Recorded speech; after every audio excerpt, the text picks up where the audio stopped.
Sir লিখে দিয়েছে, headmaster sir ক্লাসে আসছেন, লিখে দিছে সদা সত্য কথা বলিবে, এটা পুরো খাতাটা লিখো, ভরে লিখতে। হ্যাঁ, আমি ভরে লিখলাম দ্রুত লেখা জমা দেওয়ার জন্য। আমি তাড়াতাড়ি শেষ করে স্যারকে দিলাম। স্যার নিয়ে বলে কি হাত পাতো।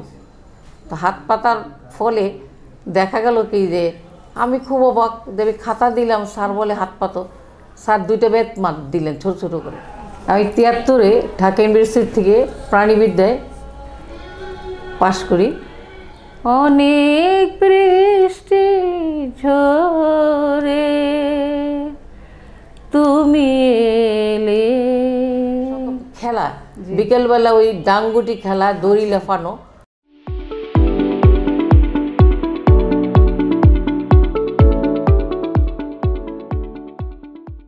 সুধী দর্শক মণ্ডলী, শুরু করছি আমাদের বি বাংলা টেলিভিশনের নিয়মিত অনুষ্ঠান বড় মানুষের ছেলেবেলা। আজ আমরা আমাদের স্টুডিওতে একজন গুণী মানুষকে পেয়েছি, একজন শিক্ষককে পেয়েছি। শিক্ষক আমাদের জাতির মেরুদণ্ড। তাহলে চলুন সেই শিক্ষকের গল্প শুনি, ওনার ছেলেবেলার গল্প, ছেলেবেলা উনি কেমন ছিলেন সেই গল্প আমরা শুনব। আসসালামু আলাইকুম। আসসালামু আলাইকুম। ভালো আছেন আপনি? হ্যাঁ, ভালো আছে। আমরা আজ আপনার ছেলেবেলার গল্প শুনবো। তো ছেলেবেলার গল্প শুরু করার আগে আমি আপনার ইন্ট্রোডিউসটা দিতে চাই। আপনি আপনার নিজ থেকে আপনার ইন্ট্রোডিউসটা দেন। ধন্যবাদ।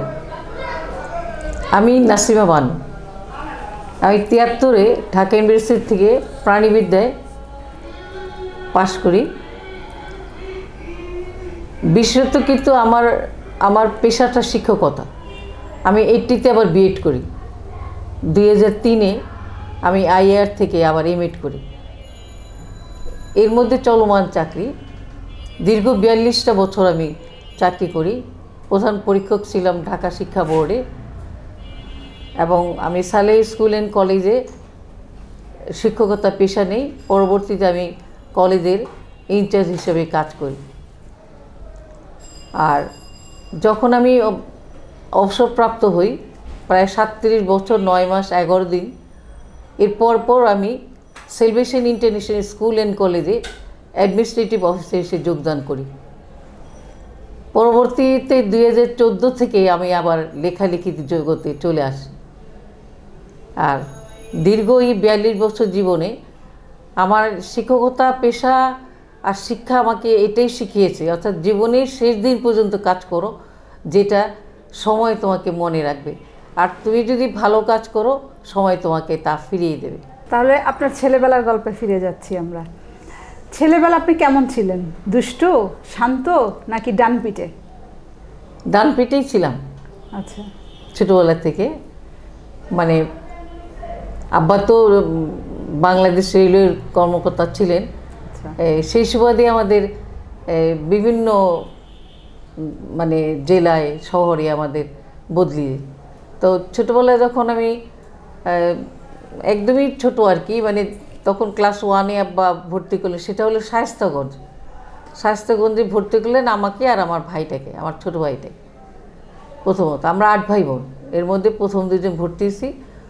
তা আমি স্কুলে যাওয়ার সময় সবসময় আমার ছোটো ভাইটাকে মানে একটা বই, আম্মা এখানে পয়সা দিলে আধা পয়সা দিয়ে একটা আদর্শ লিপি কিনতাম। আদর্শ লিপি কিনে ওকে স্কুলে নিয়ে যেতাম, আবার ফিরে আসতাম। ফিরে আসার পথের মধ্যে ওই বইটা ছিঁড়ত। প্রায় 18 দিন পর্যন্ত 18টা বই কিনে দেওয়া হইলো। 18 দিনই সে 18টা বই, বাসা ফেরার পথে দেখা যায় কি সন্ধ্যায় ওর পড়ার আর কোনো বই নেই। পরবর্তীতে দেখা যায় একদিন আমার বড় মামা ওই শায়েস্তাগঞ্জে বেড়াতে আসছে আর কি। তা আমি তো ঢুলে ঢুলে পড়তেছি, কারণ বাবার ছিল যে পড়তে হবে, মারও পড়তে হবে। তা আমি পড়তেছি, কিন্তু ও তো বই নেই। তা আব্বা মামা বলতেছে ও পড়ছে না কেন? তা আমি বললাম কি ওর তো বই নেই। আব্বা উঠে দাঁড়ালো, দাঁড়ায় ওকে কোলে নিয়ে দূরে ছুঁড়ে ফেললো। অর্থাৎ সে যে কোনোভাবে তার একটা অ্যাক্সিডেন্ট হতে পারতো, ভয়ে আমরা সবাই দাঁড়াই গেছি। ওই এক ধাক্কায় ও একদম ঢাকা ইউনিভার্সিটি থেকে MBA পাশ করে বেরোলো। এই হলো আমার ভাইয়ের ঘটনা আর কি। পরবর্তী সেই পদ্মা ওয়েলের MD ছিল আর কি, রেজাউল করিম। ম্যাম, আপনার ছেলেবেলা আপনার হাতে খড়ি কার মাধ্যমে হয়েছে, বাবা না মায়ের মাধ্যমে? না, মায়ের মাধ্যমে হয়েছে। মানে আম্মা ওই ছোটোবেলায় আম্মাও পড়াশোনা করছেন, মানে বেলজিয়ামের পাট দিদির কাছে ওনার পড়াশোনা মিশনারিজে পড়াশোনা করছে। পড়াশোনা করাতে হয়েছে কি আমার ইংরেজি ইয়েটা ভালো ছিল, এবং উনি আমাদেরকে মানে সদা সত্য কথা বলিবে বা টুইঙ্কেল টুইঙ্কেল লিটল স্টার এই ধরনের কবিতাগুলি আমরা বিছনাতে শুয়ে শুয়ে শুনতাম। অর্থাৎ ওই ঘুম পড়ানো ওই যে গানগুলিতে আমাদের ওই টুইঙ্কেল টুইঙ্কেল লিটল স্টার বলে আম্মা সবসময় বলতেন। আর আমরা ওই মানে সবাই একটা শৃঙ্খলার সাথে বড় হয়েছি। মানে এরপর আব্বা আবার বদলি হলেন ইয়াতে ধুম। পরবর্তীতে এটা কিন্তু মানে বর্তমানে এটা কিন্তু টিনকিয়াস থানার নাম দেওয়া আছে। ধুমে আবার স্টেশন থেকে আপনার আমাদের বাসা থেকে ওই স্কুলের পথটা ছিল মেঠো পথ ছিল আর আর তখন এত গাড়ি ঘোড়া কিছুই ছিল না। আমরা পোশাক পরে মানে ওই মেঠো পথ দিয়ে যেতে, মেঠো পথের দুপাশে আবার আখের ক্ষেত। তো আখের ক্ষেতের পাশে ওই যখন আখ পাকতো মানে একটা সময় হতো তখন ওরা কেটে মানে বড় বড় ডেকচির মধ্যে ওরা জাল দিত। তা আমরা দাঁড়িয়ে পড়তাম, অর্থাৎ দেখতাম কি সবাই গিয়ে ওদের কাছে হাত পেতে আছে, হাত পাতলে ওদের দিত। তোরা একটা করে পাতার উপরে একটু করে গুড় দিত, একটু করে পাতার উপরে একটু করে। তো ওদের দেখা দেখি আবার আমিও যেতাম, আমিও ওই পাতার মধ্যে একটুখানি গুড় নিয়ে ওই চারটে খেতে খেতে ওই স্কুলে গিয়ে পৌঁছতাম। মানে এইভাবে আমার মানে এই যে মেঠোপথ বললেন, আপনাদের দেশের বাড়ি কোথায়? আমার দেশের বাড়ি ব্রাহ্মণবাড়িয়ায়, কিন্তু হ্যাঁ আমি ব্রাহ্মণবাড়িয়ার মেয়ে। ব্রাহ্মণবাড়ি থেকেই পড়াশোনা পরবর্তী সময়।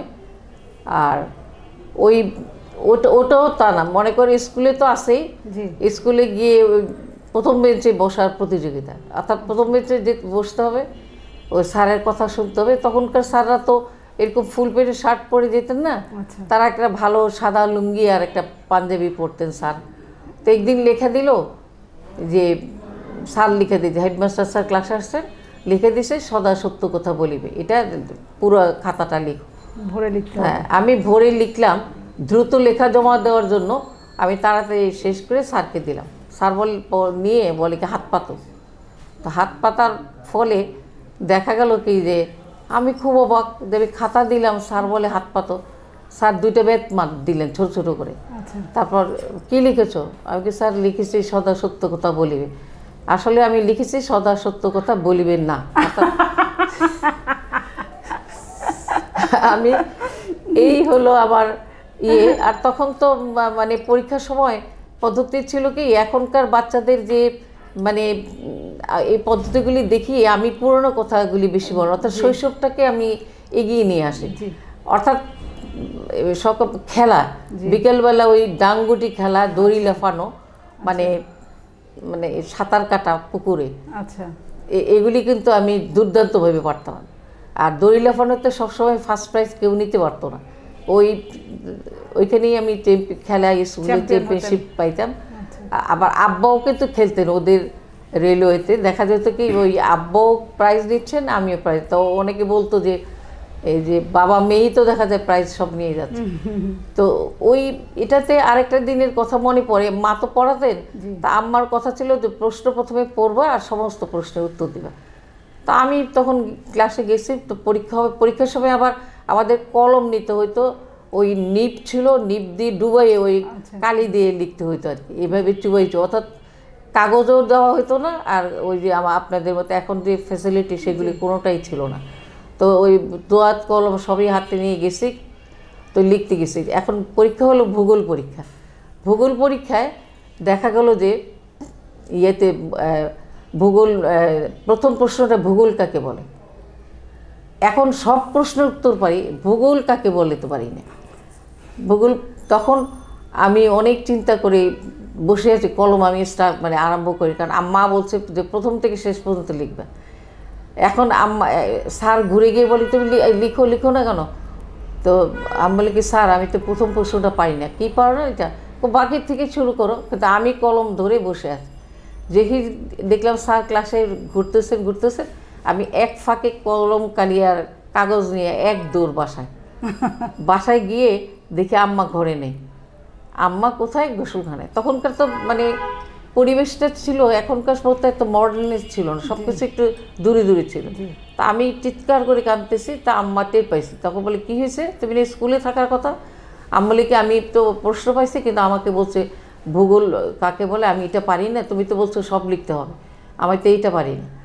তারপর আম্মা বলে কি, আম্মা রাগ হয়ে বলতে ভূ মানে পৃথিবী, গোল মানে গোলাকার, দৌড়াও।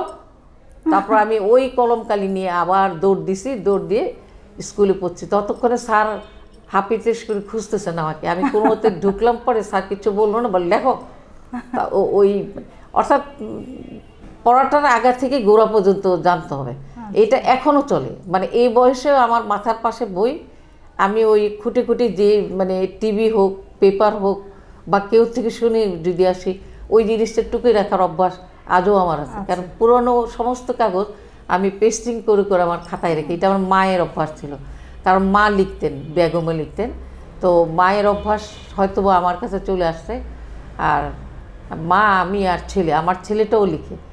এই যে মায়ের গল্প বারবার বলছেন, মা কি খুব শিক্ষিত ছিলেন? না, মা ক্লাস 7 পর্যন্ত পড়াশোনা করছে, কিন্তু উনি যেহেতু মিশনারি যে পড়াশোনা করছেন, সেই জন্য ওনাদের পদ্ধতিগুলি অনেকটা ব্রিটিশ পদ্ধতির মতো মানে জানাশোনা, অর্থাৎ হ্যাঁ অনেক ভালোভাবে। আমি যখন ক্লাস 10-এ পড়ি, তখন আমি ওই আমার 7 ইনভেঞ্চার আমাদের একটা বই ছিল, তখন বইগুলি কিন্তু কঠিনই ছিল আর পড়তে হইতো ভালো করে। তখন ওই পড়তে গেলে আম্মা কিন্তু আমাকে, আম্মা পড়াশোনা করে ক্লাস 7 পর্যন্ত, আম্মা আমাকে ক্লাস 10-এর বইগুলি পড়াতেন। মানে আমরা তখন ভাবতাম না যে আম্মা মানে পারবে না বা কিছু, এগুলো মাথায় ছিল। হ্যাঁ, আর ওই 8 ভাই বোন ছিলাম, তো আমাদের 2 টেবিলের মধ্যে বসানো হতো, একটা মধ্যে দুইটা হারিকেন। আমরা ওই মানে সন্ধ্যায় মুড়ি আর গুড় দেওয়া হতো, সন্ধ্যায় মুড়ি গুড় বা খাই, এটা আমাদের বিকালের টিফিন। না হলে অন্য একটা পিঠে টিঠে কিছু দেওয়া হতো। তা আমরা ওই টেবিলের মধ্যে বসে যার যার পড়াশোনা শেষ করে উঠতাম আর কি।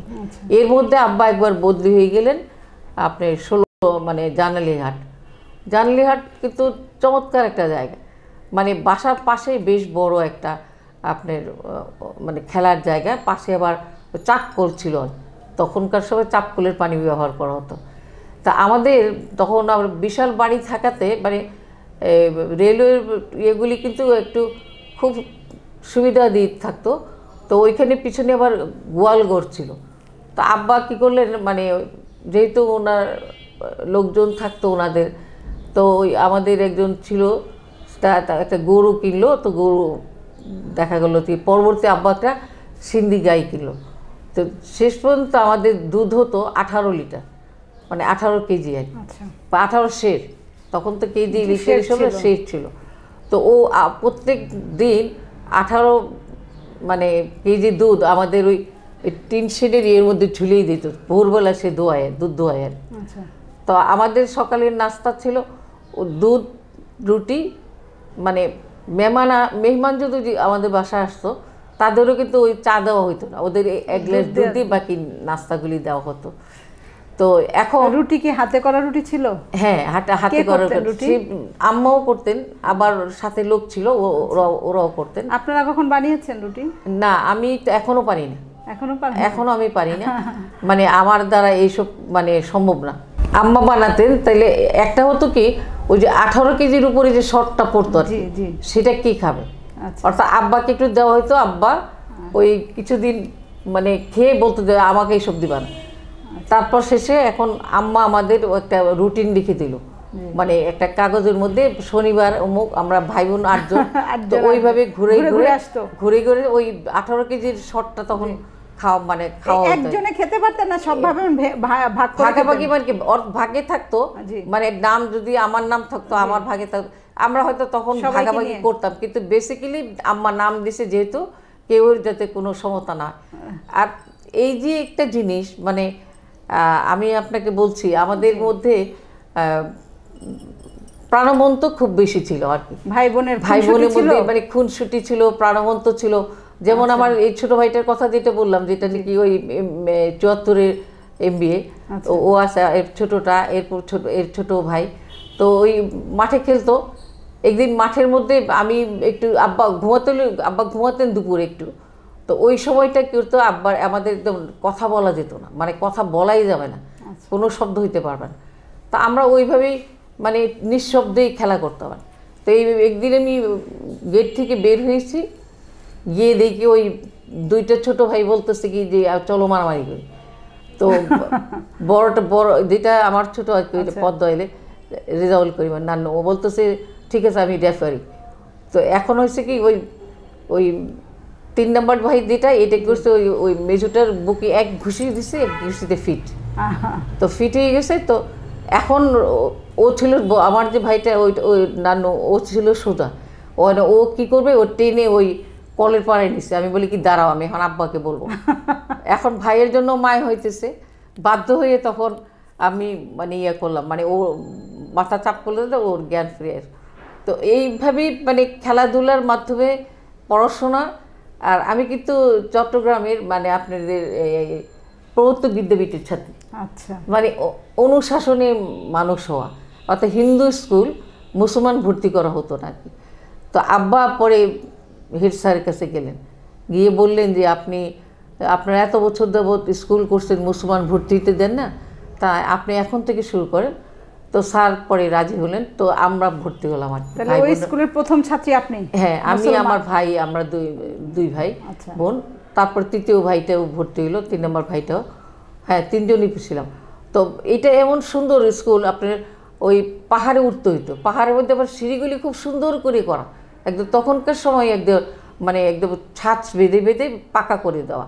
তো উঠে আবার বড় বড় ক্লাস, বিশাল বিশাল আকার, কোনোটা কিন্তু ভাঙ্গাচোরা হেনতনও ছিল না, চমৎকার একদম। তারপর বিশাল লাইব্রেরি, বই মানে বইয়ের মানে একটা সাগর। তারপরে খুব নিশ্চুপ বই পড়তে হইতো, যার যে বই দরকার পড়ো। ওই থেকে উপরে আবার সিঁড়ি দিয়ে আবার যারা হোস্টেল মেয়েরা, তাদের আবার শাড়ি পরতে হতো, তারা ওই সাদা শাড়ি সবুজ পাড় দিয়ে নেমে আসতো, 2টো করে বেনি, তারা তাদের মতো করে বসতো, আমরা সাদা হোয়াইট ড্রেস পরে বসতাম।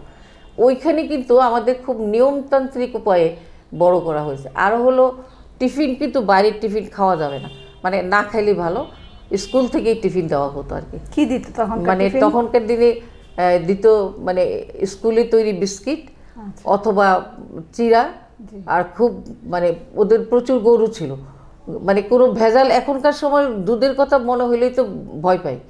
এখন তো মানে প্রচণ্ড বড় বড় ডিকচিতে দুধ নামতো, দুধে আপনার ওই চিড়া ভিজাই দিতে, সাগু ভিজাই রাখতেন হিন্দু দিদি, ওই সাগু দিয়ে দুধ দিয়ে চিনি দিয়ে এরকম আবার চামচ দিয়ে দেওয়া হইতো। আর পরিষ্কার পরিচ্ছন্ন, ওরা একদম আলাদা, ওই গ্রুপটাই ছিল আলাদা। গিয়ে ওই কল পারে পানি চেপে ধুয়ে প্লেটটা নিয়ে রেখে আসো, তারপর পরে ওনারা পরিষ্কার করতো। খেতে মন চেত প্রতিদিন একই নাস্তা? না, ঘুরে ঘুরেই দিতেন, মাঝে মাঝে মন চেত না, মাঝে মাঝে মন চেত না। এই দুধ তো আপনি বাসায়ও খাচ্ছেন, আবার স্কুলে এসে দুধ খাচ্ছেন। কাজে আমি বেশি করতাম, আমি এবার 2-3টাকে নিয়ে ওই নিচে যেতাম। নিচে ওই ছিল মানে আপনার বিভিন্ন রকম বকুল ফুলের বিরাট একটা গাছ ছিল, তো ওইখানে ওই আইসক্রিম বিকতো 1 পয়সা করে, লাল আইসক্রিমগুলি, ওগুলি একটা কিনতাম। আর কিছু তেঁতুলের আচার কিনতাম, কিনে তো ওই পাহাড় বেয়ে পিছন দিয়ে উঠতাম, পাহাড় বেয়ে বেয়ে উঠতাম আর কি। তো ওইখানে 16 শহরের একটা মজার ব্যাপার, আমাদের বাসার পাশে পাহাড় ছিল। এখন আমি ওই দিন খবর নিলাম, ওইটা এখন কেটে কেটে ছোট করে ফেলছে। ওই পাহাড়ে আবার ছুটির পরে ওইখানে যাওয়া আমার একটা কাজ। ওইখানে ওই বীজ আছে কতগুলি, যে বীজগুলি পানিতে দিলে তোকমা গাছ একদম ভর্তি, মানে হাজার হাজার তোকমা গাছ ভর্তি তোকমা। তা আমার প্রথম উঠা হইলে তোকমা গাছের এখানে। তোকমা গাছগুলি কিন্তু খুব বড় হয় না, মানে একটু বড় হয় আর ঝুঁকে থাকে কিন্তু আপনার তোকমাগুলি। তো আমি অনেক পারতাম, পেরে আমার জামার পোষার মধ্যে নিতাম, নিয়ে তো ভর্তি করে বাসায় নিয়ে আসছি। তা আম্মাকে কুলার মধ্যে সাজাই বলতাম কি, তা আম্মা বলতাম এইগুলি কী করবো? আমার হচ্ছে আম্মা মেহমান আসবে না, তো মেহমানের জন্য প্রথমেই কী করবে, এটা ভিজে শরবত বানিয়ে দেবে, তাতে তো তোমার একটা আইটেম কমে গেল, মানে আমার এইসব। তারপরে স্কুল ছুটি হইলো, ওই যে মানে ওইটার পিছনে আবার একটা বড়ই গাছ, ওইটা বেয়ে ওইটা বড়ই পাকা ধরে আসে আর কি। আমার তো মগ ডালে তো বড়ই, অনেক কসরত করে মানে মানে যার বাসা তার বড়ই গাছের উপরে উঠছে, উঠে তো পারতেছে, গিয়ে দেখি কি ভদ্রলোক আমার দিকে তাকায় আছে, তাকায় বলতেছে আমি এটা তোমার বাবাকে বলবো। তখন কি নামবো গাছ থেকে না লাভ দিব, এই অবস্থা। অর্থাৎ এটা তো ছিলই, আরও আরও ছিল আপনাদের বলছি, প্রকৃতির সাথে যে মিলেমিশা, মানে এটা আমার কিন্তু খুব মানে আনন্দ দেয়। এখনও আমি মনে হয় কি মানে প্রকৃতি বিশ্বটাকেই বাঁচিয়ে রাখবে, অর্থাৎ পরিবেশটাকেই আপনাকে সুন্দর রাখতে হবে, এই জন্য কাজ করতে হবে আপনাকে। আপনি যদি বলেন যে এটা সব কিছুই সরকাররা করবে বা সবাই মিলে করবে, ওনারা করবে, এটা কিন্তু সম্পূর্ণ যদি সরকার করে তাহলে আমরা কি করব? আমরা তো মানুষ, আমাদের তো কিছু দায়িত্ববোধ আছে। আপনি দেখেন ঢাকা শহর পিলখানাতে কি ছিল, সেখানে হাতির আস্তাবল ছিল, নবাবরা এখানে হাতি রাখতেন। সেই এলিফ্যান্ট রোড তো নাম এই জন্য হয়েছে, ওইখান থেকে এখানে এনে পরবর্তীতে এটা মানে এখানে রাখা হইতো। তখন নবাবরা এটাতে মানে নিয়ে যেতেন, বিভিন্ন জায়গায় ঘুরে বেড়াতেন। এই হলো পিলখানা। পরবর্তীতে এটা মানে সরকাররা প্রথম অল্প জায়গা নিয়ে, পরবর্তী যখন এটা সরকারের আন্ডারে চলে যায় তখন এই পিলখানাটা শেষ হয়ে যায়। ধানমন্ডি কি, ধানমন্ডিতে তখন একটা খাল ছিল, আর ওইখানে কিন্তু ধানগুলি আপনার ইয়ে করা হতো, মানে ধান বিক্রি হইতো। পরবর্তীতে মানে ওইখানে যখন দেখা গেল যে লাভের পরিমাণ কম, পরবর্তীতে এটা ভরাট করা আরম্ভ হয়। এই ধান থেকেই ধানমন্ডি, মানে এইভাবেই কিন্তু মানে বিভিন্ন জনের এই যে প্রত্যেকটা কাহিনীর পিছনে মানে ঘটনার পিছনে কিন্তু একটা করে কাহিনী আছে, কাহিনীর উপর পরিপ্রেক্ষিতে একটা নাম নির্ধারণ করা হয়। জি আচ্ছা ম্যাম, আপনি যখন স্কুলে ছিলেন, হ্যাঁ, তো স্কুলে খেলাধুলায় তো অংশগ্রহণ করতেন শুনলাম, তো স্কুলে আপনার কোনো প্রিয় শিক্ষক ছিল? হ্যাঁ, প্রিয় শিক্ষক ছিল, যেমন অশোক স্যার ছিলেন। অশোক স্যার বাংলা পড়াতেন, আর আমার একটু সাহিত্যের প্রতি নজর ছিল। কারণ ছোটোবেলায় মানে আমাদের বাড়িতে, নানার বাড়িতে একদম ওই আলমারি ভরা বই ছিল।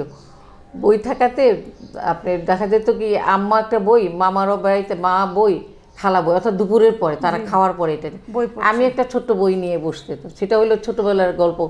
তখনই আমি চে গুয়েভরা, রবীন্দ্রনাথ, নজরুল, মানে এইসবগুলি মানে পড়তাম আর কি। মানে আসলে শিক্ষাটা তখন থেকেই আমার। আপনাকে বারণ করতো না? না, কারণ যেহেতু চে গুয়েভরার গল্পগুলি থেকে তো আমি যে বইগুলি ছিল ছোটোবেলারগুলি, ওইগুলি কিন্তু ওইখানে কিন্তু কোনো বই বিশেষ বাংলাতে ছিল না, ছিল ওই যে যেমন আপনার ওই শ্রীকান্ত, এসব ছিল, দেনা পাওনা, তারপরে অন্যান্য ওগুলি তো পড়তে পারতাম না। টুতে থাকতে ওই ছোটো ছোটো বাচ্চাদের বইগুলি আমি পড়তাম আর কি, আর পড়তে ভালোবাসতাম। গানও শুনতাম, প্রচুর শিল্পীর গান শুনতাম। আর ওই নানির বাড়িতে গরমের ছুটিতে হতো কি, সবাই যখন যেত আমাকে গরমের ছুটিতে নানির বাড়িতে পাঠানো হতো, ব্রাহ্মণবাড়িয়াতে। তো ওইখানে বিশাল স্টেডিয়াম আর বিশাল পুকুর, অর্থাৎ এপার থেকে ওই পার দেখা যায় না। তো আমার কাজ হইলো ওই যে শোলার মধ্যে আপনার হুকটা লাগিয়ে, মানে একানা দিয়ে একটা হুক কিনতাম আর শোলা ছিপ দিয়ে মাছ ধরতাম। তো আমার হাতে কিন্তু মাছ প্রচুর ধরা পড়ে, কারণ জানি না ওই, কিন্তু কেউ জানতো না, অর্থাৎ আম্মা জানা যাবে না, আমি লুকিয়ে ওই অন্যদের সাথে নিচে নিয়ে ধরতাম আর কি। ধরতাম, পরে আপনার ওই মাছগুলো কি করতেন? মাছগুলি যখন একদিন আম্মা হঠাৎ করে ঢুকলো, মানে ঢুকে দেখি পুকুর পাড়ে দেখে যে আমি সব মাছ ধরতাম। তুমি এগুলো করতেছো? পরে আম্মা দেখি দেখছি ভরা, আম্মা বলে কি হায় রে পুকুরে পড়ে যাও। তা আম্মার কিছু তখন বললো রে, একটু রাগ টাগ করে, তারপরে পরে মানে মাছের ডেকচিটা বলে কি একটু সরাও। তার মাছ ঘরে আসতো, কিন্তু আমি তো লুকাই এগুলি করতেছে, পানিতে না পড়ে যাই। তারপর আবার ওই যে কাজের লোকদের সাথে, যারা মহিলা কাজের লোক, ওই তখন তো এত বাড়ি ছিল না ব্রাহ্মণবাড়িতে, ওই আপনার ইয়ে ছিল, ধান ক্ষেত ছিল, ধান খেতে বন্যায় একদম ভেসে যেত। ওইখানেও শাপলা মানে ফুটে থাকতো, আর নিচে শালুক, ওই শালুকগুলিও ওর সাথে ডুবাই তুলতাম, তুলে খাই আর না খাই ওগুলি মানে ঘরে আনতে হবে, ঘরে আনতাম আর কি। এখন কে খায় সেটা ব্যাপার না। আর আরেকটা মজার ব্যাপার হলো কি, ওই পুকুর এত বিশাল যে ওই পারে যদি কেউ পুকুরে ইয়ে করতো, মানে দেখা যেত কিছু কাজ করে, ওকে দেখা যেত না, হয়তো কিছু ঝিলিক দিয়ে বুঝে দিতে যে একটা মানুষ আছে ওইখানে। তো আমি লম্বায় পার হইতে পারতাম না, তো পাতারে পার হইতে পারি। তো অনেকে আবার বলতো যে তুমি যে দুপুরে সাঁতরাও, ওখানে কিন্তু অনেক সময় যে ওই বড় নাকি একটু সিন্ধুক আছে, বলে কি ওইটা তোমাকে টেনে নিয়ে যাবে। তো হঠাৎ মনে হইলো তো দিতাম ডুব সাঁতার। ডুব সাঁতার দিতে দিতে আবার উঠতাম, তখন দিতাম চিৎ সাঁতার দিয়ে আবার উল্টাই করতে করতে ওই ঘাটলায় গিয়ে পৌঁছতাম। ঘাটলার মধ্যে আরও সুন্দর প্রকৃতি, ওই ছোট্ট ছোট্ট বেলে মাছগুলি আর কি দেখা যেত, বড় বড় চোখ, ওই শ্যাওলার আশেপাশে ঘোরাঘুরি করতেছে। আর ওখানে ব্যাঙাচিগুলি কিন্তু আবার ঘোরাঘুরি করতেছে। কিছু ব্যাঙের ওই যে আপনারা মানে ব্যাঙ যে জায়গোটটা ফর্ম করে, এই যে মালার মতো কিন্তু এটা পিছলা, আর ভিতরে কিন্তু কালো কালো বল, ওগুলি কিন্তু গাছের মানে মধ্যে শ্যাওলার মধ্যে ঝুলে থাকতো। আমি আবার ওগুলি ধরতাম, ধরে আবার হাতগুলিতে। কিছুদিন পরে দেখা যেত যে এটা ব্যাঙাচি হতো। ব্যাঙাচির মুখে কিন্তু হুক থাকে একটা, ওইটা দিয়েই কিন্তু শ্যাওলার মধ্যে মানে কামড় দিয়ে ধরে দিই, কারণ তার ফুডের দরকার হয়, ও ফুডটা কিন্তু ওইখান থেকে নেয়। তো যাই হোক, এগুলি হলো আমার ছোটোবেলার কথা। একদিন এই যে লুকিয়ে লুকিয়ে মাছ ধরতেন, এটার জন্য কখনো পিটুনি খেয়েছেন মায়ের হাতে? পিটুনি খাইছি না, ধমক খাইছি খুব।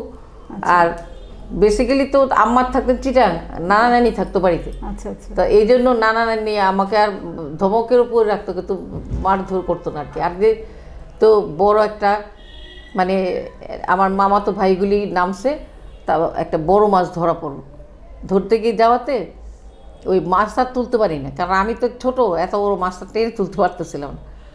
পরবর্তী সময় সেই দুই মামাতো ভাই লাফ দিয়ে পড়ে মাছটাকে তুলে আনলো আর কি। তো আরেকদিন ফিশারি অফিসার আসলো, উনি আমার কায়েমে তুমি অনেক মাছ ধরো করে আমার এই সোলার ছিপটা নিয়ে গেল, আর মামাতো ভাইগুলি সব ভেঙে ওই পাট খেতে গিয়ে লোকাল। ঢাকা কবে আসলেন আপনি ব্রাহ্মণবাড়িয়া থেকে? আমি যখন গ্র্যাজুয়েশন করি ব্রাহ্মণবাড়িয়া কলেজ থেকে, আমি ব্রাহ্মণবাড়িয়া গভর্নমেন্ট মডেল স্কুলের ছাত্রী, মানে এসএসসি আমার 67 আমার 67 সালে। তারপর আমি যখন ভর্তি হই, গ্র্যাজুয়েশন করি আমি ব্রাহ্মণবাড়িয়া গভর্নমেন্ট কলেজ থেকে। তারপর আমি ইয়াতে আসি, আপনার ওই ঢাকা আব্বা বদলি হলেন, তখন ঢাকায় আসি। তখন আমাদের সব মানে 72 সাল। আচ্ছা, তখন আমরা ঢাকা আব্বা। তখন প্রথম কি আপনার রেলে চড়া নাকি এর আগে চড়েছেন রেলে?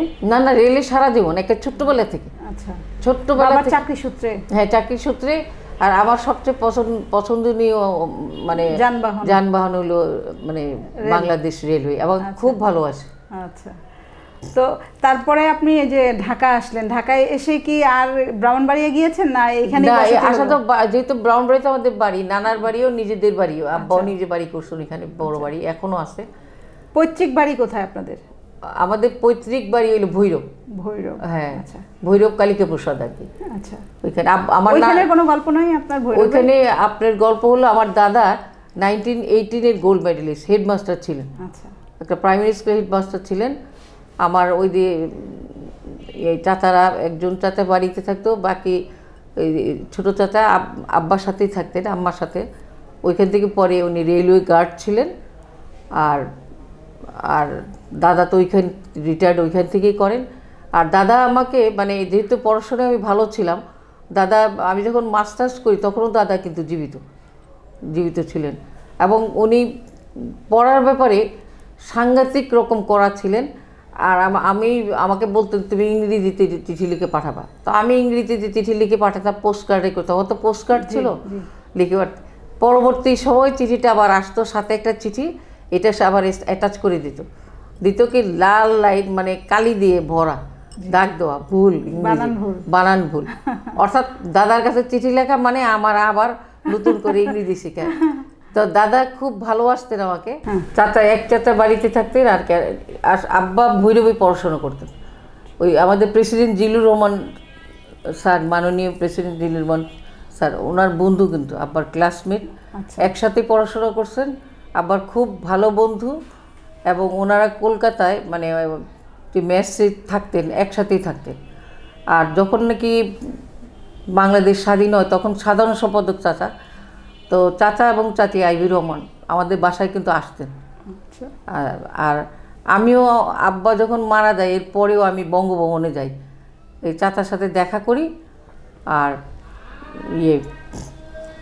চাচা খুব দুঃখ প্রকাশ করলো যে 2 দিন আগেও আমার সাথে দেখা করে গেল, কিন্তু 2 দিন পরেই শুনলাম ও চলে গেছে। তো যাই হোক, এটা আমার স্মৃতি। আর আমার নানা আমার ছিলেন 1912 সালের আলিগড় ইউনিভার্সিটির দারোগা ছিলেন। তখনকার পদ কিন্তু দারোগাই কিন্তু বেস্ট পদ ছিল আর কি। আর নানার বাবা জাকির মুর্শিদ উনিও কিন্তু ছিলেন, দারোগা ছিলেন, উনিও আলিগড় ইউনিভার্সিটির। আর নানার ভাই ছিলেন, মানে উনি equal to PhD degree, lord মাউন্টব্যাটেনের পিএ ছিলেন। আর আমার নানির বড় বোন জামাই ছিলেন রতনপুরের আর কি, খান বাহাদুর আব্দুর রফ। ওনাকে পঞ্চম জর্জ লাল গালিচা সম্বর্ধনা দেন, মানে ঘোড়ায় চড়িয়ে আর কি। তা কাজেই ওই যে মানে এডুকেশন, পড়াশোনা অর্থাৎ লেগে থাকা, অর্থাৎ আমরা অর্থের পিছনে ছুটি নেই, মানে পড়াশোনার চর্চার মধ্যে আপনারা ছিলেন। আমাদের মধ্যে বর্তমান প্রজন্মের মধ্যে আপনি কোনো মানে এসএসসি, আইএসসি, আইএ এই ধরনের লোক বল কতটা পাবেন আমি জানি না। তবে আমরা ওই শিক্ষার পিছনেই দৌড়িয়েছি, অর্থের পিছনে না। আমি শিক্ষকতা পেশাটা নিয়েছি এই জন্য, অর্থাৎ আমি সৎ মানুষ গড়তে চাই, সৎ থাকতে চাই। আমি সৎ হইলেই না একটা সৎ মানুষ গড়তে পারো, এবং ওইটাকেই আমি আমার হৃৎপিণ্ড ধারণ করে আমি এমএড করি কত 2003-এ আইএআর থেকে নাইটে করি। আমি কলেজ চালাতাম 4টা পর্যন্ত। 4টার পরে আমি একটা বাসায় ঢুকে একটা ব্যাগই ছিল, ওই ব্যাগ নিয়ে দৌড় দিতাম আইএআর। আমি নাইটে রাতে 10টা পর্যন্ত আমি 2 বছর ক্লাস করি। তখন আমার ছেলেও বিবিএ কমপ্লিট করছে, মেয়ে বিয়ে দিছে, আমার নাতি হয়েছে। কিন্তু ওই আমি ফার্স্ট বেঞ্চে বসতাম, আর মালিক স্যার আমার দাঁড় করায় বলতো যে তুমি বলো তোমার জীবনের কথা। তা আমি বলতাম আর অর্থাৎ আপনার ওই যে প্রিয় শিক্ষকের গল্প শুরু করেছিলাম আমরা, সেখানে আর শেষ হতে পারিনি। বিদ্যাপীঠের সবচেয়ে প্রিয় ছিলেন আমাদের হেডমাস্টার স্যার, হিন্দু। মানে কেন প্রিয় ছিলেন? এক হলো ওনাকে উনি একটা এত বছরের তথ্য, মানে আব্বার কাছে যে তো শোনা যে এখানে মুসলমান ভর্তি করে না, তো ওই যে একটা মানে আপনার এতদিনের স্কুলটা উনি যে একক সিদ্ধান্তে এটা পরিবর্তন করলো, এটা একটা শ্রদ্ধার ব্যাপার। আচ্ছা আচ্ছা। আরেকটা ছিল কি, মানে এত বড় স্কুলটা কিন্তু পাহাড়ের একই জায়গায় বর্তমানে যে দেয় ক্লাস 6, 7, 8, 9 এরকম না। অর্থাৎ একটা ব্লকে পাহাড়ে থাকতো হয়তো দেখেন 7, 8, 6, আরেকটা ব্লকে পাহাড়ে থাকতো লাইব্রেরি, আরেকটা ব্লকের পাহাড়ে থাকতো 9, 10। অর্থাৎ আপনি প্রকৃতির গাছপালা এগুলির ভিতরে বসবাস। আর সবচেয়ে বড় কি, কোনো শব্দ হইতে পারতো না। অর্থাৎ ওনার এমন লোকগুলি ছিল যে কোনো শব্দ না, একদম চুপচাপ। শব্দ হতো কখন, যখন টিফিন পিরিয়ড হতো, তখন টিফিন পেতে আমরা সব দৌড়ে নামতাম নিচে, নেমে খেলাধুলা করে টরে এসবগুলি করতাম। ওই প্রিয় শিক্ষক, ওনার থেকেই কি আপনার স্বপ্ন দেখা যে আপনি জীবনে শিক্ষক হবেন? এটা শিক্ষক। আরেকটা হলো আমার মামা ব্রাউনবাড়া কলেজের ছিলেন, প্রফেসর ছিলেন। আপনি ব্রাউনবাড়া কলেজের সামনে দিয়ে গেলেই দেখবেন শহীদ প্রফেসর লুৎফুর রহমান হল। অর্থাৎ মামাকে 7ই ডিসেম্বর রাত্রে মানে বেয়নের দিয়ে খুঁজিয়ে মারা হয়। মামা আওয়ামী লীগ করতেন, মানে নাম করা প্রফেসর ছিলেন ব্রাউনবাড়া কলেজের। তো আমরা যখন যুদ্ধ আরম্ভ হয় তখন তো আমরা বাড়িতে ছিলাম। তারপরে স্টেপে মধ্যপাড়ায় যাই, ওইখান থেকেও আবার নবীনগর থেকে আবার রতনপুরা, এগুলি মামাই আস্তে আস্তে, আব্বা ফোন করতে, আব্বা তো চিটাং থাকতেন, তো আমরা একটা জায়গায় পাড়ি দিই। তা লাস্টে যখন যুদ্ধ শেষ হবে তখন আবার আমরা তার আগে আবার ব্রাউনবাড়ি আসি।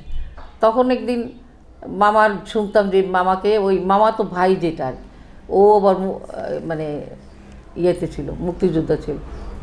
ও যখন ওর ছবিটা দিয়ে দেখায় বলতো যে একে চিনো, তো উনি বলতেন আমি চিনি না। প্রথম 2-3 দিন অস্বীকার করে, পরবর্তীকে হ্যাঁ চিনি, কোথায় গেছে ওইটাও জানি না।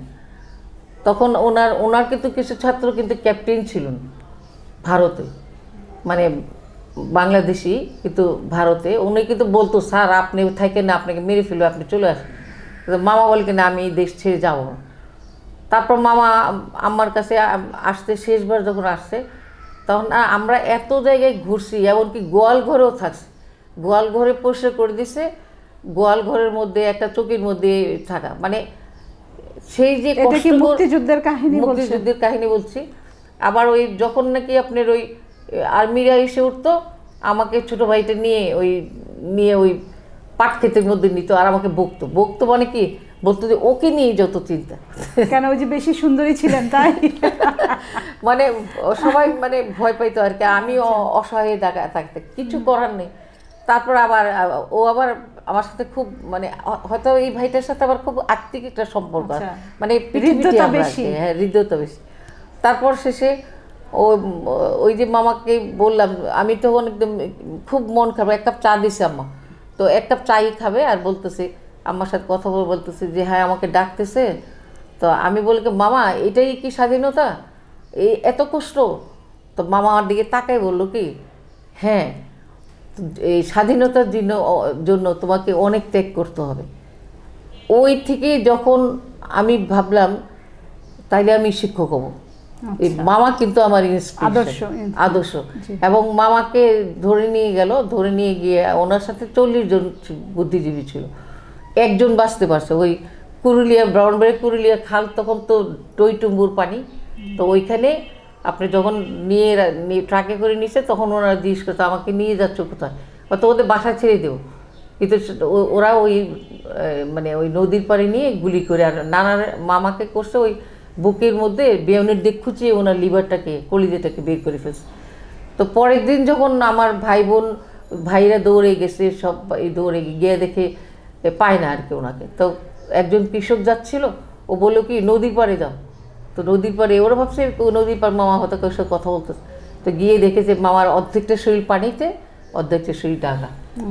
আর এই মামা যে বলতেছিল যে আমাদের কোথায় নিয়ে যাও, একটা লোক ওই ফ্যানার নিচে ঢুকে গেছিল কোনোভাবে এত লোকের ভিড়ে। তো উনি বলছিলেন আর কি তোমার মামার শেষ কথা ছিল। তো ওই ইয়েতে মামার আপনার ওই ব্রাউনবাড়ির যে একটা পাশ একটা হল, ওইটাই আজকে শহীদ লুৎফর রহমান হল। আর আমি মানে যখন নাকি কুরুলিয়া আমাদের বাড়িতে থাকি তখন আমি ওই আমরা ভাই বোন বড়, আমি তখন গ্র্যাজুয়েশন পরীক্ষা আমাদের হয়নি, মানে হবে এরকম। তো আমাদের তখন তো লোক পাওয়া যেত, গ্রামের থেকে ডাক দিলে আপনি লোক হইতো, যারা ফাইন্যান্স একটু ভালো ছিল তাদের কাছে সবাই আসতো। তো ওদের যখন যুদ্ধ হয় তখন আপনার ট্রেন্স করে কিন্তু তখন কিন্তু আপনার আইনুদ্দিন ছিলেন, ক্যাপ্টেন আইনুদ্দিন, আর খালেদ মোশাররফ ছিলেন তখন ব্রাউনবাড়ির দায়িত্বে। তো এদের নামটাই আমরা শুনতাম। আর পাকিস্তানিরা ছিল, তো পাকিস্তানিদের তো মেরে ফেলে তারপর আপনার ওই ট্রেন্স কাটা হয় পুকুর নদীর পাড়ে। তো ট্রেঞ্জের মধ্যে একসময় খাবারের অভাব দেয়, কারণ তখন তো ঠিক মতো আর্মির খাবার আসা যাওয়া করতে পারতেছে না, সবই তো বন্ধ। তখন আমি আপনার ওই আমার লোক গ্রামের লোকদের নিয়ে রুটি বানাতাম, মানে বলতাম যে বানাও, মানে আচ্ছা আমি কাছে থাকতাম, ওই একটু মুথুটুতে দিতাম, ওদের নিয়ে টেবিল উপরে বানাতাম, বানায় আর ভাজি করা হইতো, ভাজি করে ওই আমার 2টা ছোট ভাই আর গ্রামের লোকদের দিয়ে আমি ওই ট্রেঞ্জে পাঠাতাম। আমি দেশের জন্য কাজ করছি, আমার কোনো মুক্তিযুদ্ধের সার্টিফিকেট নাই, আমি এটা নেইনি, আমার আশেপাশে ছিল কিন্তু আমি নেইনি। আমি দেশকে সেবা করছি, এর জন্য আমার কোনো অর্থায়ন আমি হয়তো এখন প্রয়োজন মানে আমি এখন অবসরপ্রাপ্ত, হয়তো মাঝে মাঝে আমার ফাইন্যান্সের যে সমস্যা হয় না তা না, হয়, কিন্তু আমি যে দেশটাকে ভালোবাসি এবং এই দেশের জন্য করতে পারছি এটাই আমার হলো ইয়ে। এবং এখন যে আমি ছাত্রছাত্রী পড়াই বা ছাত্রছাত্রী পড়ার দিন আমার শেষ, এখন আমি লেখায় মানে যোগ দিয়েছি, আমার 14টা বই পাবলিশ।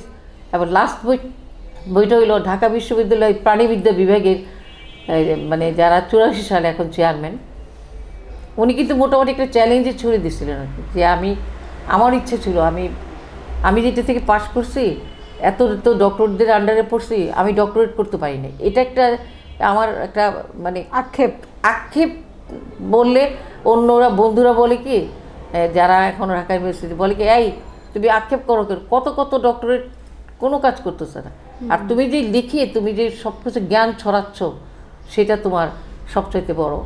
আপনার প্রথম লেখা প্রকাশ হয় কবে? 14 সালে। 14 সালে। এর আগে কি লিখেছেন কখনো? না, এর আগে ইয়েতে আমার ছেলে আমাকে নিয়ে লিখছে, এই যে এই বইটা আমার মা।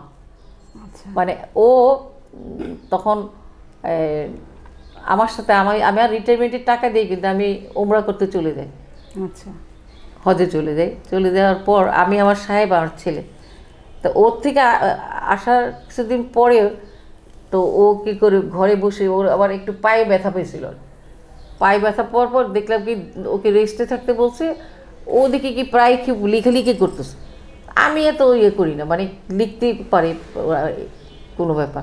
পরবর্তী সময় দেখি কি সে এই বইটা মানে তৈরি করে আমার থেকে কিছু ছবি চাইলো, আমি পর দিলাম, একটা বইটাকে বই মেলাতে বের করলো। এবং আসাদ স্যার কিন্তু এটার মুখবন্ধ লিখছেন, এটা আসাদ স্যারের লেখা, এটা মুখবন্ধটা আসাদ স্যারের লেখা। আর আসাদ স্যার আবার আমার টিচার ছিলেন, আসাদ স্যার আমার শিক্ষক ছিলেন। আর আসাদ স্যারের ওয়াইফ যে শাহানা, ও কিন্তু আমার ক্লাস ফ্রেন্ড ছিলেন, মানে ও ছিল আর্টসে, আমি ছিলাম সায়েন্সে আর কি। তো যাই হোক, আসাদ স্যারকে আমি ব্রাহ্মণবাড়িয়া গভর্নমেন্ট কলেজের পড়েছি, আর ও মহিলা কলেজে পড়েছে। তো স্যারকে মাঝে মাঝে আর কি মহিলা কলেজে বাংলা নেওয়ার জন্য ডাকা হতো, তো স্যার যেতেন।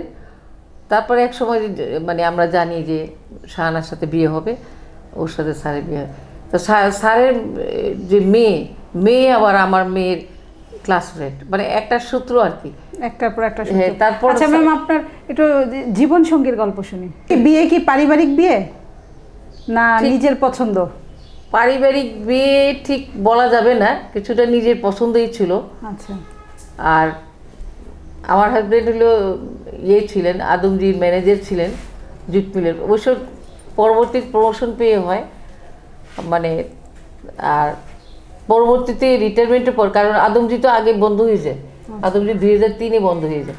বন্ধ হওয়ার পরে ওনার আবার 5 বছর চাকরি ছিল, কিন্তু উনি তখন ওই বিভিন্ন মিলে জিএম হিসেবে কাজ করতেন, প্রায় 10টা মিলে বোধ উনি কাজ করে, বিভিন্ন মিলে উনি কাজ করতেন আর কি। তো আর খুবই অনেস্ট এবং ডিগনিফাইড। আর আচ্ছা, পছন্দের বিয়ে, তো পছন্দের কথা বললো কে বাড়িতে? পছন্দের কথা বলি নেই, তাহলে বলে না, বলে আসলে উনি আমার কাজিন ছিল। ও আচ্ছা। হ্যাঁ, কাজিন ছিল। তো যাই হোক, পছন্দের বিয়ে ছিল। তো জীবন যুদ্ধ, অর্থাৎ বিয়ের পরে মানে অর্থাৎ আমি যে একটা রাজকুমারীর মতো জীবন, অর্থাৎ আমি কিন্তু আরেকটাও হইতো, মানে আমার জীবনের অনেক কাহিনী। মানে ছোটোবেলায় যে আমি ইন্টারমিডিয়েট থেকেই সব মানে ভাই বোনের ভার তুলে নিছি। কীভাবে? ওই আমাদের বিরাট বাড়ি আব্বা কোলে 67-এ আমার একটা অসুখ হয়েছিল, হঠাৎ করে স্ট্রোক করছিল হালকা, হয়তো এটাই ছিল আমার, মানে আম্মা চুলার কাছে যেতে পারতেন আর কি। তা আম্মা ওই চিটাগা আব্বার সাথে থাকতেন, আমার ছোটো বোনটা থাকতেন, আর বাকি ভাই বোনগুলিকে নিয়ে আমি এত বড় বাড়িতে থাকতাম। সাথে আমাদের 2জন লোক ছিল, একজন রান্না করতো, একজন বাগান দেখাশোনা করা, আমাদেরকে দেখাশোনা করা, এগুলি করতো। আমি ভাই বোনগুলিকে সবাইকে তাদের মতো করে পড়াশোনা করিয়ে আমি তখন ইন্টারমিডিয়েট পড়ি, আমি নিজে পড়তে বসতাম। অর্থাৎ আমি আমার ওর দুষ্টও ছিল, ওই পানি হইলে আপনি ওই যে আছে না, ওই যে এই কলা গাছের ভেলা তৈরি করে 2 ভাই ওই নদীর কাছে চলে যেত, তারপর মাছ ভৈরা নিয়ে আসতো, নিয়ে এসে ওই বাইরে বারান্দা, আমাদের বাড়ি বিশাল বাড়ি, আমাদের বাড়ির নাম এক নামে সবাই চিনে, ব্রাহ্মণবাড়ি দাঁতিয়া মেহের মন্দির। এখন আমাদের 8 ভাই বোনের মধ্যে ভাগ হয়ে যাওয়াতে 8টা বাড়ি হয়েছে এখানে, যার যারটা করে নিয়েছে। যাই হোক, এখন ওইখানে বসে মানে ও বাইরে বসে থাকে, আমি ঘরে ঢুকতে দিতাম না। ওরা অনেক করুণ নয়, ভিজা কাপড় নিয়ে বসে থাকতো। তারপর কতক্ষণ পরে তারপর ধৈর্য নিয়ে গোসল টোসল করায়, তারপর ওদেরকে খাওয়াই আবার পড়াতে বসতো। আর বলতাম যে যেও না, হঠাৎ যদি কিছু হয়। অর্থাৎ পারিবারিক দায়িত্ব কিন্তু আমি বড় হয়ে নিয়েছি, মানে অনেক আগ থেকেই নেওয়ার পরে বিয়ের পরেও তাই হলো। অর্থাৎ আমার হাজব্যান্ড আদমজিতে বেশ বড় কোয়ার্টার, সব কিছু সুবিধা দিয়ে পায়, কিন্তু হাজব্যান্ডের একটা কথা ছিল, আমার মা বাবাকে ফেলে দিও না। ওই একটা কথা আমি আর কখনো যাইনি। আমি আদমজিতে আমি 2 দিন গেছি, 2 দিন আমি বেড়াতে গেছি, আমাকে নিয়ে মিলটাকে দেখাইছি, এই ছিল আমার দেখা। আর আমি 29 বছর ওনাদের সাথে, শ্বশুর শাশুড়ির সাথে। হ্যাঁ, তখন আমি যাই, তখন তারা বাকি ওর 6 ভাই বোনের মধ্যে 5 ভাই বোনের সবাই ছোটো ছোটো, 2, 3, 4 এরকম, 7, 8, 9, লাস্টটা ম্যাট্রিক পাস করছে। মানে এদেরকে দেখে দেখে বিয়ে শাদী দিয়ে দেওয়ার বিভিন্ন জায়গায় হয়ে ওঠে। যখন আমি খালি হলাম তখন দেখলাম আমি বৃদ্ধ হয়ে গেছি। আপনার কয় ছেলে মেয়ে ম্যাম? আমার 2 ছেলে মেয়ে। মেয়ে বড়, ওই ইংলিশে অনার্স মাস্টার্স, প্রথম শ্রেণী পাওয়া মাস্টার্সে, ওরা রেজাল্ট ভালো করতো, অগ্রণী ছাত্রী ছিল। পরবর্তীতে জগন্নাথ পরবর্তী পিপলস ইউনিভার্সিটি থেকে কি করেন উনি? ইএসএসসি টিচার, মাধ্যমিক সেকশনের ইএসএসসি টিচার, ইউরোপিয়ান স্ট্যান্ডার্ড স্কুল। আর ওর ছেলে এবার ইন্টারমিডিয়েট পাশ করছে, এবার ইউনিভার্সিটিতে ভর্তি হওয়ার জন্য মানে পরীক্ষা দিচ্ছে আর কি। আর ওর হাজবেন্ডও ওরও ম্যাথমেটিক্সে ঢাকা সব ফার্স্ট ক্লাস, উনিও শিক্ষকতা পেশায় জড়িত। আর ছেলে, হ্যাঁ, আর ছেলে হলো বিবি এমবি, এমফিলও ফার্স্ট পার্ট করা, সেকেন্ড পার্ট থিসিস পার্টে আছে। অর্থাৎ ও 2005-এর এমবি। এছাড়া জিলেটের সে চাকরি করতো, প্রথম সে ম্যান অফ দ্য ইয়ার, প্রায় বোধ 3200 স্টুডেন্টের মধ্যে ও 10 জনের মধ্যে ছিল। তারপরও জিলেটে বেশ কষ্ট করে ম্যান অফ দ্য ইয়ার হয়, ম্যান অফ দ্য ইয়ার হলে ওরে হংকং থেকে ঘুরিয়ে আনে আর কি। ছেলে বিয়ে করে নাই এখনো? না, ছেলে বিয়ে করছে, ছেলের বউ ডাক্তার। আর নর্দার্ন মেডিকেল কলেজের এবার অপশনই নেই, চান্স পেয়েছে, আবার আরেকটা এমপিএইচে চান্স পেয়েছে, ওটা শেষ করবে। আর নাতিন দুইটা, একটা 3-তে পড়ে, একটা 3 বছরের আগে। আপনি কি ওদের সাথে থাকছেন এখন? হ্যাঁ, না আমি ওদের সাথে থাকছি না, ওরা আমার সাথে থাকে। জি, আচ্ছা। তো ওদের সাথে কেমন সম্পর্ক আপনার? খুবই ভালো সম্পর্ক, অর্থাৎ খুনসুটিও হয়, আবার একটু মেজাজও করি। বৌমা কেমন আপনার? চমৎকার। চমৎকার। বৌমা সম্পর্কে কিছু বলতে চান? হ্যাঁ, বলতে চাই। কারণ হলো কি, ও বাবা মার এক মেয়ে। আচ্ছা। ও আমি শুধু আমার একটা ছিল, আমি এমন একটা মেয়ে ঘরে আনবো যে মেয়েটা যেন আমাকে বুঝে। আচ্ছা। অর্থাৎ এখনকার পৃথিবীটা দেখে আমি না মানে ভয় পেয়ে যাই। আচ্ছা আচ্ছা। অর্থাৎ আমার মতো শক্তিশালী মানুষরাও মনে হয় যে আমাকে মানুষ জানবে যে এর ঘরে শান্তি নেই। আমি সবসময় জানেন একটা কথা আল্লাহর কাছে প্রার্থনা করি, অর্থাৎ আমার 2টো রুমের একটা বাড়ি হবে আর আমার ঘরে শান্তি থাকবে। এইটা ছিল প্রথম জীবন থেকেই আমার চাওয়া। আমার সাহেব আমাকে বলতো, তোমাকে তো 5 রুম দিছে, তোমাকে আল্লাহ তাআলা 3টে রুম বেশি দিছে। তো এতে ও হয়েছে কি, ও আপনার ওর মাও শিক্ষক, ঠাকুর গভর্নমেন্ট স্কুলের শিক্ষক, এবং বেশ ভালো নাম করা শিক্ষক, যথেষ্ট কাজ করে এবং মানুষের সহায়তা করে, ভাই বোনগুলিকে যথেষ্ট ভালোভাবে মানুষ করছে। ওনার দায়িত্ব সম্পন্ন মহিলা, যার জন্য আমি চয়েস করছি ওকে বিয়ে করার। সত্যি কথা যেটা আর কি। আপনি ছেলেকে বিয়ে করিয়েছেন? হ্যাঁ, আমি ওকে মানে আমার কারণ ওর সাথে আমার ননদের মেয়ে পড়তো, তো আমি পরে জানলাম যে মেয়েটার মাটা টিচার। একটা সূত্রই আমাকে কিন্তু গেঁথে দিচ্ছে, ওইটা আমার মাথা, আমি এতদিন বলিনি, ছেলেও জানেন, এই ছেলে এখন শুনবে। আমি ওকে শিক্ষকের মেয়ে হিসেবে চয়েস করেছেন। মনে হয়েছে যে ও ভালো হবে। তারপর হ্যাঁ, ভালো মানে একসাথে থাকতে গেলে কিছুটা মতভেদ হয়। তারপর সে খুব চুপচাপ, ওদের কিন্তু একটা সিস্টেম আছে, কথা কম বলে, যার জন্য সমস্যাটাও খুব একটা হয় না আর কি। আর আমার মেয়েও কাছে থাকে, এখানে রায়ের বাজার, এখানে তার একটা ফ্ল্যাট আছে। তো আমার যখন মন চায় ওই চলে যাই, মানে 1 কাপ চা খাই, মেয়ের সাথে গল্প করি, জামাইয়ের সাথে, সবার সাথে গল্প করি। ওরাও আবার সময় এসে দেখে যায়। তবে 2 ভাই বোন আমার প্রতি খুব কেয়ারিং আর কি। অর্থাৎ আমি ডানবাও গেলে ওদেরকে না বলে যাওয়া যায় না, মুশকিল হয়েছে। আরো 2জন বাসছে, মেয়ের জামাইয়ের ছেলের বউ, সবসময় পাহারার মধ্যে রাখে। না, পাহারার মধ্যে। আমি এইসব বই করি, চুরি করছি, মানে আমি বলে যাই না। আমি সকালে যাই আপনার নীল খেতে, গাউসুল আজম মার্কেটে, আমি ফিরি সন্ধ্যায়। ছেলে পিছন ফিরে দেখি পিছনে, বলকে আম্মা কোথায় গেছে? আমি এই তো মাত্র গেছে কিন্তু সকাল 10টায়। এটা আর কি জীবনের গল্প। সাহেব তো নেই এখন না আপনার? না, 7 এপ্রিল মারা যান। অর্থাৎ অক্সিমিটারে মাপার পরে দেখলাম 76। তা আমি তাড়াতাড়ি নিচে মানে বৌড়ি বলার পর বউ তো বলকে, মা আমি তো দেখলাম একটু আগে। তারপর দৌড়ে নিচে গিয়ে আপনি ওই দারোয়ানকে পাঠায়, আমার তখন ছেলেটা হঠাৎ বাইরে ছিল, একটা বেবি নিয়ে আসতে, দৌড়ে বাবাকে নামায় নিয়ে গেল আপনার ওই হসপিটালে নিয়ে গেল। নেওয়ার পর আপনার এই 10 মিনিটও ছিল না, আমার হাতের মধ্যেই বলে, মাস্ক খুলো, আমার কী হয়েছে? আমাকে কিছু হয়নি, তো কিছু হয়নি, এখনই ভালো হবো।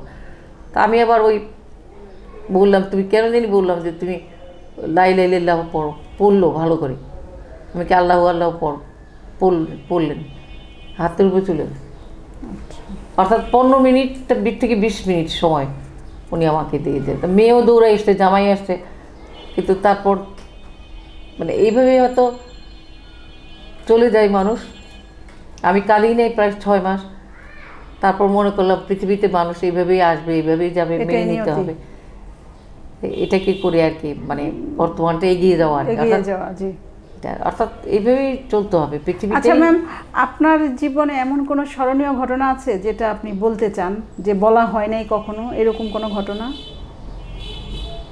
কারোর সঙ্গে শেয়ার করেন নাই, বা এমন কোনো স্মৃতি হতে পারে যেটা আপনি খুব আনন্দে থাকেন বা আপনাকে আন্দোলিত করে, বা দুঃখের স্মৃতি, এরকম কোনো স্মরণীয়? না, আমি অর্থাৎ স্মৃতিগুলি সবগুলি বলে ফেলি মাঝে মাঝে। অর্থাৎ আমাদের তো অনেকগুলি করা হইতো, যে ছোটোবেলাটাই বেশি আমার ওই আপনার ওই পূর্বাণী আর চিত্রালিতে পড়তে দেওয়া হইতো না। জি। পূর্বাণী চিত্রালি পড়তে দেওয়া না হওয়াতে তো এখন তো এটা পড়তে হবে, কে দিবা কীরকমভাবে চোখে কাজল দিছে, স্বপ্নম কীভাবে টিপ দিছে, ওগুলি তো দেখতে, কারণ ওইটা তো আমাকে করতে হবে। জি। তো স্বাভাবিকভাবে আম্মা শুক্রবার দিন দাঁড়াই থাকতাম মানে গেটের বাইরে, পেপারওয়ালা পেপার দিবে, তো গেটের বাইরে থেকে ঢুকে তো কী করতাম, ওই যে ওইখান থেকে কিন্তু দিবার সাবান মানে সাবান টাবার সবাইকে কিন্তু দেখা হয়ে গেছে। দেখা হয়ে তারপর আপনার ওই আম্মাকে আসতে করবে, আম্মা বলতো দেখছো, আমি কি মুখ নাড়তাম যে না, তা আম্মা এটা বালিশের নিচেই ঢুকে রাখতে নাই। হাই রে চিত্রালি পূর্বাণী পড়তে পারতাম না। তারপর আপনার ওই আরও কি আপনার ওই বাড়িতে তো আমাদের ওই আব্বা ওই দর্জি ডেকে আনতো, দর্জি ডেকে এনে আপনার ওই থান কাপড় ফেলতো আর কি। তো ভাইয়েরা দাঁড়াইতো এক লাইনে, আমি তা আমার কাপড়গুলি আম্মা আবার কিনে দিত, তো আমাকে দিয়ে সেলাই ভাইদের নিয়ে ওরা বেল বটম বানাইতে চাইছে, তো ভাইদের নিয়ে মাপ দিতেছে, মাপ দেওয়ার ফলে ওরা মানে বারবার খালি দর্জিকে বলতেছে যেন ওই একটু ঢিলা করে বানায়, কিন্তু অনেক কসরত করতেছে, কিন্তু দর্জি বেটায় কোনো চুপচাপ। অর্থাৎ আব্বা কিন্তু পেপার নিয়ে সোফা সেটের উপর বসা, অর্থাৎ আব্বার নির্দেশ ঠিক ভালোভাবে প্যান্ট বানাও। এখন ওরা যে এত কসরত করলো 3 ভাই, কিন্তু কোনো কসরত কাম হইল না, কাজে শেষ পর্যন্ত ওরা মনের দুঃখে। আর সব থান আনে তো একই কাপড়ের জামা, একই কাপড়ের মানে প্যান্ট, কাজে ওই তখন ওরা বানাই দিত, দর্জি আবার টাল করে এনে আবার দিত। আমার জামা তো দেখতো, এখন জামার তখনকার সময় জামার কাটা, তখন দিবা আপনার জেবা ছিল, তখন নাম করা নাই, ওদের এখানের কাটাটা থাকতো ছোট আর কি। আমার তো কাটা দিবে বড়। এখন কি করতে হবে, রাত্র হয় তখন আস্তে করে জামাটা বসে সিলে ছোট করতো। আম্মা বলতো গায়ে লাগাতো, লাগাইছে পরে এটা তো ছোট দেখতো, দেখে বলতো কি এটা মনে হয় একটু ছোট করে ফেলছে না, আমি হ আম্মা এটা না দর্জি ছোট করে ফেলছে, কিন্তু আসলে তো আমি রাত্রে বসে এটা সিলাইছি। আচ্ছা ম্যাম, এই এখনকার তো বাচ্চারা দেখি ঈদের সময় অনেক জামা কাপড় পায় এবং অনেক জামা কাপড় কেনে। হ্যাঁ, আপনাদের সময় ঈদের সময় কয়টা জামা পেতেন? আমাদের সময় একটা করেই পেতাম। আচ্ছা। আব্বা কিন্তু ফাইন্যান্স যে খারাপ ছিল তার কারণ তখন তো আপনি কি বলবেন মানে আটানা করেছিল গরু মাংস কেজি, আর তো আপনার আরও মানে এই যে পাই পয়সায় এই যে আপনার ওই যে আপনি আঙ্গুল দেওয়া দিত আর কি, মানে পয়সাটার মধ্যে কানি পয়সা, এগুলি দিয়ে আপনি দুনিয়ার জিনিস কিনতে পারবেন। কিন্তু এখনকার সময় যে এই এতটা মানে পর্যায়ক্রমে যে এটা হচ্ছে, এটা কিন্তু মানে দিক থেকে আমরা সরে গেছি। আধুনিকায়ন আমাদেরকে অনেকটা পরিবর্তন করে দিয়েছে। আধুনিক জিনিসটা আমাদেরকে। আপনার সময়ের ঈদ আর এখনকার ঈদের মধ্যে পার্থক্যটা কেমন বোঝেন? অনেক, যেমন ধরেন এখনকার বাচ্চাদের মধ্যে দেখা যায় 7-8টা ড্রেস পরতেছে, তারপর আবার তারা বাবা মাকে খুব প্রেশারও দিচ্ছে। আর আমাদের সময় মানে একটা করেই জামা দিত, এটাই আমরা খুশি থাকতাম। তবে আমি 2-3টা জামা পাইতাম আর কি। আব্বা আমাকে মানে মাঝে মাঝেই তো পাকিস্তান লাহোর থেকে ওই বিভিন্ন ওনার যে বন্ধুবান্ধব যারা নাকি দিত, তো আব্বা বলে দিতেন শুধু আমার জন্য হতো, ওই হয়তো একটা শাল বা কাপড় বা আপনার জামা ওইটা আনতো। ওই 2-3টা ড্রেস আমি বেশি পেতাম আর কি, আর বাকিরা সবাই একটা করে পাইতো। সত্যি কথা বলতে আব্বা আমাকে প্রচণ্ড ভালোবাসত। আচ্ছা। এবং আব্বা মারাও যান আমার এই হাতের উপরে, এক স্ট্রোকেই মারা যায়। আব্বা ডিসিউ ছিলেন বাংলাদেশ রেলওয়ের। একবার হয়তো চিটাং বদলিয়ে যেতেন, ডিসিউ হয়ে আবার ঢাকা, আবার চট্টগ্রাম, আবার ঢাকা। এখানেও একটা কাহিনী আছে। কাহিনীটা হলো কি, আব্বা যখন রিটায়ারমেন্টে যাবেন তখন আপনার ওই রিটায়ারমেন্টে যাওয়ার আগে আব্বার একটা প্রমোশন হইতো ডিপ্রিসিসিএম, কিন্তু তখন আব্বাকে না দিয়ে আব্বার আন্ডারে যে কাজ করতো ওনাকে দেওয়া হয়, ওইটা আব্বা মেনে নিতে পারেন নাই। আব্বা সেক্রেটারি গিয়ে রাগারি কর, আব্বার বারবার কাগজ ছুঁড়ে ফেলেন, আমার নাতি করে জানবে, কিন্তু তারা প্রমোশনটা তাকেই দিল। আব্বা তখন লিফট দিয়ে না নেমে 7 তলা দিয়ে নেমে নিজের ড্রাইভারকে বললেন যে আমাকে নিয়ে যাও হাসপাতালে নেওয়ার পর আমি তখন কলেজেই ছিলাম। আমাকে ফোন করার পর আমি আমার সাহেব দৌড়ে গেলাম, আব্বাকে নামাইলো। তখন অ্যাম্বুলেন্স কোনো ছিল না রেলওয়েতে, অ্যাম্বুলেন্স অন্য জায়গায় ছিল। আব্বার গাড়িতে করে ওই বাংলা টিভির সামনে আব্বা আমার হাতের উপর একটা ঝাঁকি দিয়ে এমনি পড়ছে, চোখগুলি বড় বড় করে। এটা আমার জীবনে দেখা প্রথম মৃত্যু। আচ্ছা, আমি কখনো মৃত্যু দেখিনি। ম্যাডাম, আমরা গল্প করতে করতে অনুষ্ঠানের শেষ পর্যায়ে চলে আসছি। আপনার মানে শুনেছি আপনি বললেন যে আপনি অনেক গান শুনতেন, তো গান যেহেতু শুনতেন আপনি গান গাইতেও পারেন, তাহলে আজকে আমরা অনুষ্ঠানটা শেষ করবো আপনার একটা গান দিয়ে। আপনি একটা গান গান না আপনার লেখা পড়বেন কোনটা? আমি লেখাগুলি একটু দেখাতে চাই। জি, আমার ওই যে আমার 14টা বই পাবলিশ, এখানে কয়েকটা বই আমি আনছি। যেমন একটা হলো বঙ্গ মহানায়কের ডাকে,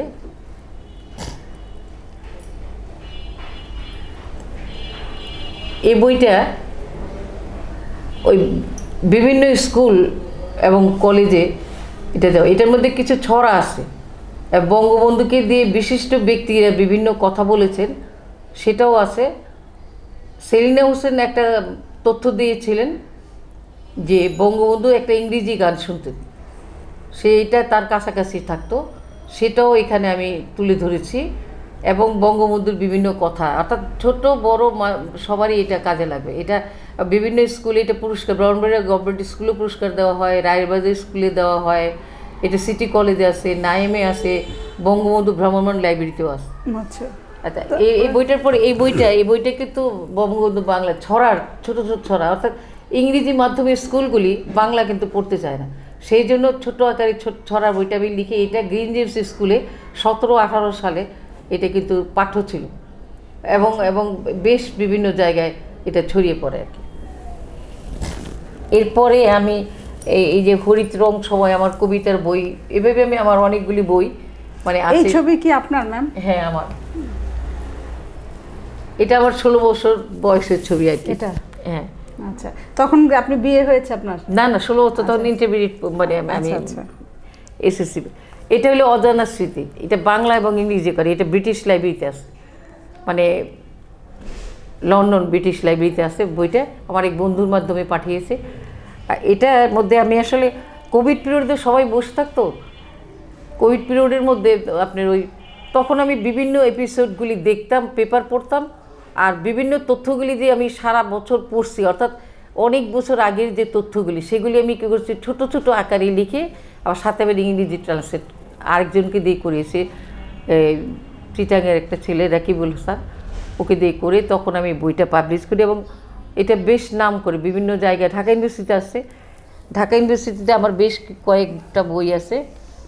আর ঢাকা বিশ্ববিদ্যালয়ে আমি প্রাণীবিদ্যা বিভাগের ছাত্রী, doctor Zakir Hossain, doctor Amin, doctor Gulluk Shafi, doctor Shafi, doctor Gafur, doctor Anwara, এইরকম মানে নাম করা শিক্ষকদের আন্ডারে আমি পড়াশোনা করি আর কি। তো আমার মনে হয়তো আমি ইউনিভার্সিটির সাথে খুব যোগাযোগ, আমার ঢাকা বিশ্ববিদ্যালয় পরে ভিসি স্যারের কাছেও যাই, তিনজন ভিসি স্যারই, এখন নতুন জন আছেন, ওনার কাছে যাইনি। যাই হোক, এই বইটা একটা আমার চ্যালেঞ্জ। ঢাকা বিশ্ববিদ্যালয়ের ডক্টর নিয়ামুল নাসির ভাই একদিন আমার বললেন, আচ্ছা আপনি দেখেন, চ্যালেঞ্জের মতোই উনি আমাকে দেন। তা আমি চিন্তা করতেছিলাম এটা আমি পারবো কি না। পরবর্তীতে আমি কিন্তু এটা উঠাইনি, এবং ঢাকা বিশ্ববিদ্যালয়ে এই বইটার কোনো তথ্য নেই, অর্থাৎ এই বইটা অনেকেই জানে না কখন থেকে এটা ঢাকা মানে জুলজি ডিপার্টমেন্টে কে কত সালে কতভাবে আসছে। সেটা তথ্যগুলি কিন্তু অনেক পুরনো, যেটা দিয়ে কেমিস্ট্রি ডিপার্টমেন্টের সাথে ছিল, এইভাবে দিয়ে আমি পুরো মানে ডিপার্টমেন্টটাকে এই বইটা থেকে তুলে আনছি। এবং আমি যে অটিস্টিক বেবি নিয়ে কাজ করছি এটাও এখানে আমার কিছু কথা আছে, এবং পরিবেশ নিয়ে বিভিন্ন বৈজ্ঞানিকদের বিভিন্ন রকম লেখা এখানে কিন্তু বড় আকারে ওনারা লিখছেন, আমি এটাকে ছোটো করে তুলে আনছি। অর্থাৎ 76টা এপিসোড দিয়ে বইটা পড়া। এটা ঢাকা বিশ্ববিদ্যালয়, চট্টগ্রাম বিশ্ববিদ্যালয়, রাজশাহী বিশ্ববিদ্যালয়, জগন্নাথ বিশ্ববিদ্যালয়, এখানে দেওয়া হয়েছে। বিভিন্ন প্রফেসরদের দেওয়া হয়েছে যারা প্রাণীবিদ বা বিভিন্ন বিশিষ্ট ব্যক্তিত্ব, এবং এটা কলকাতা বিশ্ববিদ্যালয়ে আমি পাঠাচ্ছি। ম্যাডাম, আপনার একটা গান শুনবো। এখন তো আগের মতো গলা নেই, এখন আগের মতো গাইতেও পারি না, তাও একটা দুই লাইন আমি চেষ্টা করি আর কি। অনেক বৃষ্টি ঝরে তুমি এলে, যেন এক মুঠো রোদ্দুর আমার দু চোখ ভরে, তুমি এলে। অনেক বৃষ্টি ঝরে তুমি এলে। চমৎকার, এখনো চমৎকার বলা আপনার। আল্লাহ পাক আপনাকে ভালো রাখুক, সুস্থ রাখুক, সুন্দর রাখুক এবং দীর্ঘজীবী করুক, এই কামনা করে আজ এ পর্যন্তই। আচ্ছা, অনেক ধন্যবাদ। আপনারা যে কষ্ট করে আমাকে আনছেন বা আমাকে এই সম্মান দিয়েছেন, অনেক অনেক ধন্যবাদ। আর আমাদের বাবু ভাইকে, আপনাকে, এবং যে কাজ করেছেন অনেক কষ্ট করে, আমাদের ক্যামেরাম্যান, ওনার নামটা আমি জানি না, সবাইকে অনেক অনেক ধন্যবাদ, অনেক ভালোবাসা। সুধী দর্শক মণ্ডলী, আজ এ পর্যন্তই। আগামী সপ্তাহে আমার আপনাদের সাথে আবার দেখা হবে অন্য কোনো অতিথি নিয়ে। সে পর্যন্ত সবাই ভালো থাকবেন, সুস্থ থাকবেন এবং বি বাংলা টিভির সাথেই থাকবেন।